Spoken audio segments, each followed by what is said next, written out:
Welcome, friends. This is Harshad inviting you to listen to some of my short writings on philosophy, religion, psychology, spirituality, education, Krishnamurti, and nature. I hope you have a good listening. This is audio tape number 41, article number 245. It is about psychological suffering. People who are deeply interested in the philosophy of Vedanta or Upanishads feel that nothing they know is real in the world. The world is an illusion. It seems real only because there is an illusion of ego. If there is no ego, then the world is one energy playing with itself. Is it possible to escape from suffering coming from human relationship by having such a belief that the world is an illusion? Or is it better to acknowledge the existence of the psychological suffering arising from human relationship and understand the cause of the suffering and not escape into some concept of oneness of all things? Buddha did not escape from the reality of the world and its suffering. Suffering exists because of ego and ignorance of its ways. One has to be extremely alert to the activities of thoughts and feelings as they arise. To be free from psychological suffering created by thoughts and feelings are to be seen clearly from a state of awareness which transcends the world of thinking and feeling. This is the greatest challenge in human existence. Article number 246. It is about authority in spirituality. On one side of the spectrum of the spiritual masters is Krishnamurti, the destroyer of images created by the mind to feel secure, and at the opposite side of the spectrum is Ramakrishna, the devotee of Kali and other gods and the creator of beautiful images. Both of them were genuine masters of direct perception and having very little bookish and scholarly knowledge. Their personalities and lifestyle were also completely opposite. What is important is the direct perception beyond known in this field. Without direct perception, one can easily get confused by these masters who appear to be contradictory in their teachings. There is no authority in this field. We have to find our own way to deal with the problems created by the disorderly habitual thinking. Imitating the masters and their words is of very little significance. Article number 247. It is about cleaning of mind. Last night there was good rain with thunder and lightning in Rishi Valley. This morning the earth has become soft and muddy. Frogs are active in the pools of water. More water has collected in the Lost Lake. Trees are washed and look fresh and serene. Birds are rejoicing, singing sweetly. It is a new morning. We can be truly happy only when our mind and heart are cleaned every day of memories of the past and anxiety for the future. Mornings are always wonderful. You feel as if you are being washed clean of all impurities created by habitual thinking. Can this cleaning go on throughout the day and night every day? A bird singing sweetly around my cottage says yes. Article number 248. It's about walking meditation. The Lost Lake is my favorite place for morning walking meditation in aloneness.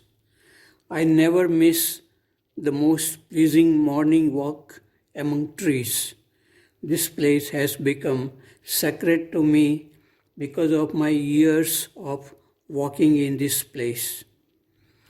You create what you are by your presence and thoughts and feelings. You create beautiful thoughts leading to silent awareness of sounds, sights, and whatever is perceived by senses. At the end of 1 hour of walking and communion with trees, you feel washed clean of all impurities. One does not need to read many books to feel happy, healthy, and creative. Walking meditation with deep awareness is much more effective than reading books, discussing, analyzing, etc. Article number 249 is about reality. After studying in schools and colleges for many years, we become very good at using words, concepts, analysis, intellect. But it is easy to get lost in words and not seeing the essence behind the words. Krishnamurti once said to an artist who had lost creativity, Krishnamurti said, "The word parrot has blocked you from seeing the thing which flies. The word is not the thing." Article number 249. It's about true self. This morning near Lost Lake, some thoughts came about Descartes' famous sentence, "I think, therefore I am."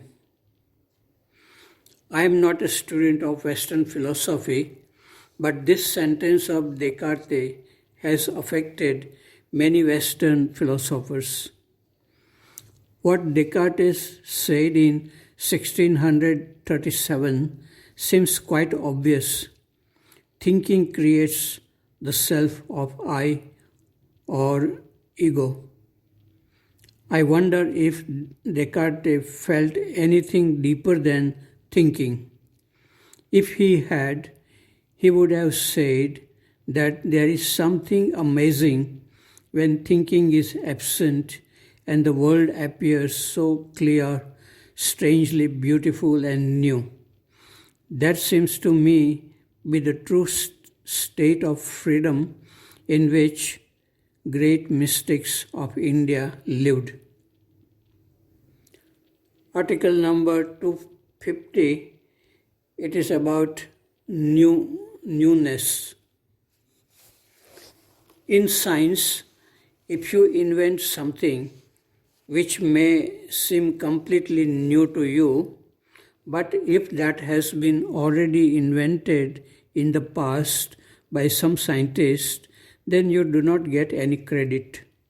The scientific invention must be new and original to be recognized and to be published in a scientific magazine. But this is not so in religious spiritual field. If you experience a new state of brain or mind and say something or write something, it may affect some people deeply and they begin to change. What you say may have been said by some ancient spiritual teacher. What affects people in this field is not the words, ideas, and knowledge, but what is felt beyond words and knowledge. Scholars who analyze words and concepts of others in this field are like artificial flowers. Their words carry no fragrance of newness. Article number 251, it is Mind as a Soap Bubble. Krishnamurti's teachings were straightforward to me. I never tried to think about what he said and never tried to understand him through thinking. To understand him, we need to see what is happening within us. Awareness is needed to see thoughts and to follow their movements, not in order to achieve anything, but just for the curiosity. It is like changing colors on a soap bubble. Our mind is like a soap bubble. Those who can watch this soap bubble need no other entertainment. It is refreshing. Article number 252, it is about sunset. After sunset, sacred silence descends in this valley of rishis, and everything looks beautiful beyond description in soft light. It is a blessing to be in this valley. If you enjoy sitting alone, doing nothing in particular, you can feel the great treasure buried within you. It is peace, love, beauty. It is meditation and effortless flying in infinite space. Desiring, possessing, accumulating is poverty. Article number 253. Yesterday evening, I went for a walk alone near the Lost Lake. The sun was already behind the hill, but the cave rock was still lighted by the golden rays. Birds were returning from far to their nest in the trees near the lake. I sat quietly on a rock and reflected on our daily life. Our bodies are so small in infinite space, and our lifespan is so short in the infinite time. But we assert our existence by conflicts, pleasures, pain, fear, love, beauty.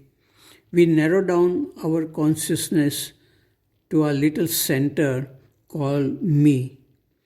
In this center, which is illusory, true love and beauty cannot exist. When the center goes, there exists infinite space and eternal silence. This is love and beauty without spots of pleasure, pain, and conflicts. This was written in Rishi Valley on December 27, 1990.